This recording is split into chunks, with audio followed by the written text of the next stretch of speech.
ಯಾರಿಗೆ ಅವರ ಇತಿಹಾಸ ಗೊತ್ತಿರುತ್ತದೆಯೋ ಅವರು ಇತಿಹಾಸ ಸೃಷ್ಟಿಸ್ತಾರೆ ಅಂತ ಹೇಳಲಾಗುತ್ತೆ. ನಿಮ್ಮ ಇತಿಹಾಸ ನಿಮಗೆ ಗೊತ್ತಿದ್ದರೆ ನೀವು ಹೊಸ ಇತಿಹಾಸವನ್ನು ಸೃಷ್ಟಿಸಬಹುದು ಅಂತ. ಬದುಕಿನಲ್ಲಿ ಮುಂದೆ ಹೋಗಬೇಕಾದರೆ ಹಿಂದಕ್ಕೆ ನೋಡಬೇಕು ಅಂತ ಹೇಳಲಾಗುತ್ತದೆ. ಬ್ಯಾಕ್ ಸೈಡ್ ನೋಡಬೇಕು ಅಂತ. ಸ್ವಲ್ಪ ಹಿಂದಕ್ಕೆ ಹೋಗಿ ಮುಂದಕ್ಕೆ ಜಿಗಿಯುವುದಾದರೆ ಹೆಚ್ಚು ದೂರಕ್ಕೆ ಜಿಗಿಲಿಕ್ಕೆ ಸಾಧ್ಯ ಆಗ್ತದೆ. ನಾವು ಓಡಾಡುವ ಕಾರ್ನಲ್ಲಿ, ನಮ್ಮ ಬೈಕ್ಗಳಲ್ಲಿ ಮಿರರ್ ಇದೆ. ಮಿರರ್ ಇರುವುದು ನಿಮ್ಮ ಮುಖ ನೋಡುವುದಕ್ಕಲ್ಲ. ಕಾರ್ನಲ್ಲಿ ಮತ್ತು ಬೈಕ್ಗಳಲ್ಲೆಲ್ಲ ಮಿರರ್ ಇರುವುದು ಯಾಕೆ? ಅದು ನಿಮ್ಮ ಚಂದ ನೋಡ್ಲಿಕ್ಕೆ, ನಿಮ್ಮ ಮುಖ ನೋಡ್ಲಿಕ್ಕೆ ಇರುವುದಲ್ಲ, ಅದು ಬ್ಯಾಕ್ ಸೈಡ್ ನೋಡ್ಲಿಕ್ಕೆ ಇರುವುದು. ಅಂದ್ರೆ ಬ್ಯಾಕ್ ಸೈಡ್ ನೋಡ್ತಾ ಹೋದ್ರೆ ಮುಂದಕ್ಕೆ ಆರಾಮವಾಗಿ ಹೋಗ್ಬಹುದು ಅಂತ. ಅಂದ್ರೆ ಯಾರಿಗೆ ಹಿಂದಕ್ಕೆ ನೋಡ್ಲಿಕ್ಕೆ ಸಾಧ್ಯ ಆಗ್ತದೆ, ಯಾರಿಗೆ ಇತಿಹಾಸ ಗೊತ್ತಿದೆ, ಯಾರು ಇತಿಹಾಸವನ್ನು ನೆನಪಿಸ್ತಾ ಇರುತ್ತಾರೆ, ಯಾರು ಇತಿಹಾಸವನ್ನು ಕಲಿತಾ ಇರುತ್ತಾರೆ, ಇತಿಹಾಸದಿಂದ ಪಾಠ ಕಲಿಯುತ್ತಾರೆ, ಅವರು ಮುಂದಕ್ಕೆ ಹೋಗುವುದು ಬಹಳ ಸುಲಭ. ಮುಂದಿನ ಪ್ರಯಾಣ ಬಹಳ ಸುಗಮಾಗಿರುತ್ತದೆ. ಆದ್ದರಿಂದ ಇತಿಹಾಸದ ಅಧ್ಯಯನ, ಇತಿಹಾಸದ ವಸ್ತುನಿಷ್ಠವಾದ ಅಧ್ಯಯನ ಒಂದು ಆರೋಗ್ಯಪೂರ್ಣ ಸಮಾಜದ ನಿರ್ಮಾಣದಲ್ಲಿ ಬಹಳ ದೊಡ್ಡ ಪಾತ್ರ ವಹಿಸ್ತದೆ. ನಿಮ್ಮನ್ನು ನಾಶ ಮಾಡಬೇಕಾದರೆ, ಯಾವುದೇ ಒಂದು ಜನಾಂಗವನ್ನು, ಒಂದು ಸಮುದಾಯವನ್ನು, ಒಂದು ಜನತೆಯನ್ನು ನಾಶ ಮಾಡಬೇಕಾದರೆ ನಿಮ್ಮ ಮೆಮರಿಯನ್ನು ಡಿಲೀಟ್ ಮಾಡಬೇಕು ಅಂತ ಶತ್ರುಗಳು ಎಲ್ಲ ಕಾಲದಲ್ಲೂ ಮಾಡುವ ಪ್ರಯತ್ನ ಅದು. ನಿಮ್ಮ ಮೆಮರಿಯನ್ನು ಡಿಲೀಟ್ ಮಾಡುವುದು, ನಿಮ್ಮ ನೆನಪನ್ನು ಅಳಿಸಿ ಹಾಕುವುದು. ನಿಮ್ಮ ನೆನಪನ್ನು ಅಳಿಸಿ ಹಾಕಿದ್ರೆ ನಿಮ್ಮನ್ನು ನಾಶ ಮಾಡುವುದು ಬಹಳ ಸುಲಭ.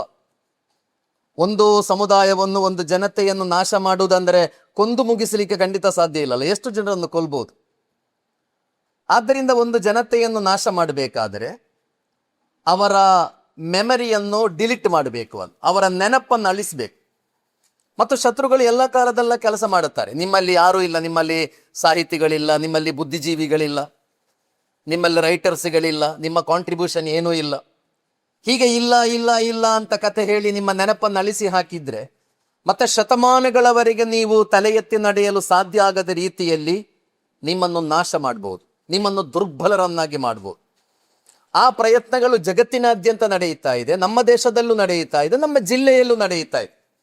ನಿಮ್ಮ ವಸ್ತುನಿಷ್ಠ ಇತಿಹಾಸವನ್ನು ಅಳಿಸಿ ಹಾಕುವುದು, ನಿಮ್ಮ ಮೆಮರಿಯನ್ನು ಡಿಲೀಟ್ ಮಾಡುವುದು, ಹಾಗೆ ಅಭದ್ರತೆಯ ಒಂದು ಸಮಾಜದ ನಿರ್ಮಾಣ, ಭಯ ಮತ್ತು ಭ್ರಮೆಗಳಿಂದ ಕೂಡಿದ ಅಭದ್ರತೆಯ ಒಂದು ಸಮಾಜ ನಿರ್ಮಾಣ ಮಾಡುವ ಮೂಲಕ ತಮ್ಮ ಬೇಳೆಯನ್ನು ಬೇಯಿಸಿಕೊಳ್ಳುವ ಪ್ರಯತ್ನಗಳು ಎಲ್ಲ ಕಡೆಗಳಲ್ಲೂ, ಎಲ್ಲ ಕಾಲಗಳಲ್ಲೂ ನಡೆಯುತ್ತದೆ. ಇತ್ತೀಚಿನ ದಿನಗಳಲ್ಲಂತೂ ಬಹಳ ವ್ಯಾಪಕವಾಗಿ ನಡೆಯುತ್ತಾ ಇದೆ. ಪ್ರೊಫೆಸರ್ ಆರ್ನಾಲ್ಡ್ ಜೋಸೆಫ್ ಟೋಯಂಬಿ ಅವರು ಎ ಸ್ಟಡಿ ಆಫ್ ಹಿಸ್ಟರಿ ಅಂತ ಇತಿಹಾಸದ ಬಗ್ಗೆ ಇರುವ ಮಾಸ್ಟರ್ ಪೀಸ್ ಗ್ರಂಥ, 12 ವಾಲ್ಯೂಮ್ಗಳಿರುವ, ಜಗತ್ತಿನ 21 ಸಿವಿಲೈಸೇಷನ್ಸ್ಗಳು, ಜಗತ್ತಿನ 21 ಪ್ರಮುಖ ನಾಗರಿಕತೆಗಳನ್ನು ಚರ್ಚಿಸಿರುವಂತಹ ಒಂದು ಗ್ರಂಥ ಅದು, ಎ ಸ್ಟಡಿ ಆಫ್ ಹಿಸ್ಟರಿ. ಆ ಗ್ರಂಥದಲ್ಲಿ ಅವರ ವಿವರಣೆ ಏನೆಂದರೆ, ಜಗತ್ತಿನ ಯಾವುದೇ ನಾಗರಿಕತೆ ನಾಶ ಆಗುವುದು ಕೊಲೆಯಿಂದ ಅಲ್ಲ, ಆತ್ಮಹತ್ಯೆಯಿಂದ. ಅಂದ್ರೆ ಯಾವುದೇ ಒಂದು ನಾಗರಿಕತೆ ನಾಶ ಆದದ್ದು ಜಗತ್ತಿನಲ್ಲಿ ಅದು ಹೊರಗಿನವರ ಆಕ್ರಮಣದಿಂದ ಅಲ್ಲ, ಒಳಗಿನ ಶಿಥಿಲತೆಯಿಂದ, ಒಳಗೆ ಇರುವಂತಹ ಛಿದ್ರತೆ, ಒಳಗಿರುವ ಸಂಘರ್ಷ. ಆ ಕಾರಣಕ್ಕಾಗಿಯೇ ಜಗತ್ತಿನ ಎಲ್ಲ ನಾಗರಿಕತೆಗಳು ನಾಶ ಆಗಿದೆ ಅಂತ ಆ ವ್ಯಕ್ತಿ ಎ ಸ್ಟಡಿ ಆಫ್ ಹಿಸ್ಟರಿಯಲ್ಲಿ ಇತಿಹಾಸದ ದಾಖಲೆಗಳನ್ನು ಬರೆದಿಟ್ಟಿದ್ದಾರೆ. ಅಂದ್ರೆ ನಾವು ಕೂಡ, ನಮ್ಮ ನಾಡು, ನಮ್ಮ ದೇಶ, ನಾವೆಲ್ಲ ನಾಶ ಆಗುವುದು ಹೊರಗಿನಿಂದ ಯಾರೋ ಬಂದು ಆಕ್ರಮಣ ಮಾಡಿ ಖಂಡಿತ ಅಲ್ಲ. ಬದಲಾಗಿ ನಮ್ಮ ಮಧ್ಯೆ ಇರುವ ಶಿಥಿಲತೆ, ಆಂತರಿಕ ಸಂಘರ್ಷಗಳು, ಆಂತರಿಕ ಛಿದ್ರತೆ ಒಂದು ನಾಡನ್ನು ದುರ್ಬಲಗೊಳಿಸ್ತದೆ, ಜನರನ್ನು ದುರ್ಬಲಗೊಳಿಸ್ತದೆ. ಆದ್ದರಿಂದ ಆಂತರಿಕ ಛಿದ್ರತೆ ಬರದಂತೆ ನೋಡಿಕೊಳ್ಳಬೇಕಾದರೆ ನಮಗೆಲ್ಲ ನಮ್ಮ ಇತಿಹಾಸ ಗೊತ್ತಿರಬೇಕು. ಯಾವುದೇ ಒಂದು ನಾಡು ಬಲಿಷ್ಠ ಆಗಬೇಕಾದರೆ, ಒಂದು ದೇಶ, ಒಂದು ನಾಡು, ಒಂದು ಪ್ರದೇಶ, ಅಲ್ಲಿ ಬದುಕುವ ಮನುಷ್ಯರ ಹೃದಯದ, ಮನುಷ್ಯರ ಮಧ್ಯೆ ಇರುವ ಸಂಬಂಧ ಬಹಳ ಬಲಿಷ್ಠ ಆಗಿರಬೇಕು ಅಂತ ಬಹಳ ದೊಡ್ಡ ಸೂತ್ರ ಅದು. ಒಂದು ನಾಡು ಬಲಿಷ್ಠ ಆಗಬೇಕಾದರೆ, ಒಂದು ದೇಶ ಬಲಿಷ್ಠ ಆಗಬೇಕಾದರೆ, ಆ ದೇಶದಲ್ಲಿ ಆ ನಾಡಿನಲ್ಲಿ ಬದುಕುತ್ತಿರುವ ಮನುಷ್ಯರ ಮಧ್ಯೆ ಇರುವ ಸಂಬಂಧ ಬಹಳ ಬಲಿಷ್ಠವಾಗಿರಬೇಕು ಅಂತ. ಅಲ್ಲಿ ಅದರ್ಸ್ ಇರಬಾರ್ದು. ದ ಅದರ್ಸ್ ಅಂತ ಇದೆ ಅಲ್ಲ, ನಾವು ಇವತ್ತಿನ ದಿನಗಳಲ್ಲಿ ಹೆಚ್ಚು ಹೆಚ್ಚು ಚರ್ಚಿಸಲ್ಪಡುವ ವಿಷಯದು ಅದರ್ಸ್, ಅನ್ಯರು ಅಂತ. ಅನ್ಯರು ಅಂತ ಸಮಾಜದಲ್ಲಿ ಇರಲೇಬಾರ್ದು. ಅನ್ಯರು ಅಂತ ಒಂದು ಸಮಾಜದಲ್ಲಿ ಇರುವುದಾದರೆ ಆ ನಾಡು ಬಲಿಷ್ಠ ನಾಡಾಗುವುದಿಲ್ಲ. ಒಂದು ನಾಡನ್ನು ನೀವು ಹಾಳು ಮಾಡಬೇಕು ಅಂತ ಬಯಸುವುದಾದರೆ, ಒಂದು ನಾಡು, ಒಂದು ದೇಶ, ಅದನ್ನು ನೀವು ಹಾಳು ಮಾಡಬೇಕು, ನಾಶ ಮಾಡಬೇಕು ಅಂತ ಬಯಸುವುದಾದರೆ ಅಲ್ಲಿ ಅದರ್ಸ್ಗಳನ್ನು ಸೃಷ್ಟಿಸಬೇಕು. ಅಲ್ಲಿ ಆಂತರಿಕ ಕಲಹಗಳಿರಬೇಕು, ಆಂತರಿಕ ಸಂಘರ್ಷಗಳಿರಬೇಕು, ಅಲ್ಲಿ ಹಗೆತನದ ವಿದ್ವೇಷದ ವಾತಾವರಣ ಇರಬೇಕು. ಅದಿದ್ರೆ ಒಂದು ನಾಡನ್ನು ನಿಮಗೆ ದುರ್ಬಲಗೊಳಿಸಬಹುದು, ನಾಶ ಮಾಡಬಹುದು. ಆದ್ದರಿಂದ ನಮ್ಮ ನಾಡು ಬಹಳ ಬಲಿಷ್ಠವಾಗಿರಬೇಕು, ನಮ್ಮ ದೇಶ ಬಹಳ ಬಲಿಷ್ಠವಾಗಿರಬೇಕು ಅಂತ ಇದ್ದರೆ ಈ ದೇಶದ ಜನರ ಮಧ್ಯೆ ಇರುವ ಸಂಬಂಧ ಬಹಳ ಬಲಿಷ್ಠ ಆಗಿರಬೇಕು. ಮತ್ತು ಈ ದೇಶವನ್ನು ಅಥವಾ ಈ ನಾಡನ್ನು ಇಲ್ಲಿಗೆ ತಲುಪಿಸುವಲ್ಲಿ ನಮ್ಮ ಪೂರ್ವಕಾಲದ ಇತಿಹಾಸದಲ್ಲಿ ಯಾವುದೆಲ್ಲ ಘಟನೆಗಳು ನಡೆದಿವೆ, ಅಥವಾ ಇತಿಹಾಸದಲ್ಲಿ ನಡೆದ ಕೊಡುಕೊಳ್ಳುವಿಕೆಯ, ಅದೇ ರೀತಿ ಇತಿಹಾಸದಲ್ಲಿ ನಡೆದಂತಹ ಧಾರಾಳು ಕೊಡುಗೆಗಳ ಆ ದಾಖಲೆಗಳನ್ನೆಲ್ಲ ನಾವು ಅರ್ಥ ಮಾಡುವುದಾದರೆ, ತಿಳಿಯುವುದಾದರೆ ಮುಂದಿನ ಸಮಾಜಕ್ಕೆ ನಿಮಗೆ ದಾರಿ ತೋರಿಸಲಿಕ್ಕೆ ಸಾಧ್ಯ. ವಾಟ್ಸಪ್ ಯೂನಿವರ್ಸಿಟಿಯ ವಿದ್ಯಾರ್ಥಿಗಳು ಇವತ್ತು ನಾವೆಲ್ಲ ವಾಟ್ಸಪ್ ಯೂನಿವರ್ಸಿಟಿಯ ವಿದ್ಯಾರ್ಥಿಗಳ ಸಮಸ್ಯೆ ಏನೆಂದರೆ, ಗಂಭೀರವಾದ ಓದು, ಗಂಭೀರವಾದ ಆಲೋಚನೆ, ಗಂಭೀರವಾದ ಚಿಂತನೆ ಇದು ಯಾವುದೂ ಇಲ್ಲದ ಒಂದು ಜನತೆ. ಅದರಲ್ಲಿ ವಿದ್ಯಾರ್ಥಿಗಳಿದ್ದಾರೆ, ವಿದ್ಯಾವಂತರಿದ್ದಾರೆ, ಅಧ್ಯಾಪಕರಿದ್ದಾರೆ, ಧರ್ಮ ಇರುವವರಿದ್ದಾರೆ, ಇಲ್ಲದವರಿದ್ದಾರೆ, ಎಲ್ಲರೂ ವಾಟ್ಸಪ್ ಯೂನಿವರ್ಸಿಟಿಯ ವಿದ್ಯಾರ್ಥಿಗಳು.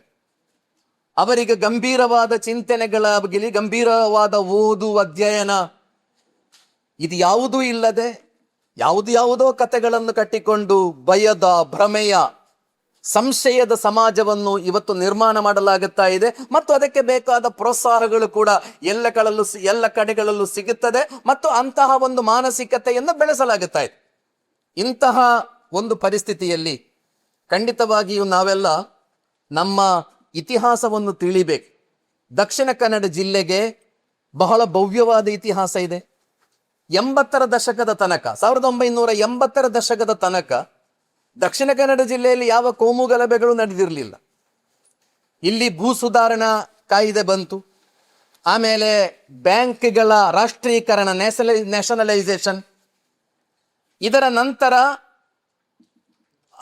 ಬಹಳ ದೊಡ್ಡ ಜಾತಿ, ಶ್ರೇಷ್ಠ ಜಾತಿ ಅಂತ ಯಾವುದು ಹೇಳ್ತೇವೆ, ಮತ್ತು ತಳಮಟ್ಟದವರ ಮಧ್ಯೆ ನಡೆದ ಸಂಘರ್ಷಗಳು, ಬಹಳ ಮುಖ್ಯವಾಗಿ ಆರ್ಥಿಕ ಸಂಘರ್ಷ, ಜೀತ ಮುಕ್ತ ಪದ್ಧತಿ ಬಂತು, ಕಾನೂನು ಬಂತು.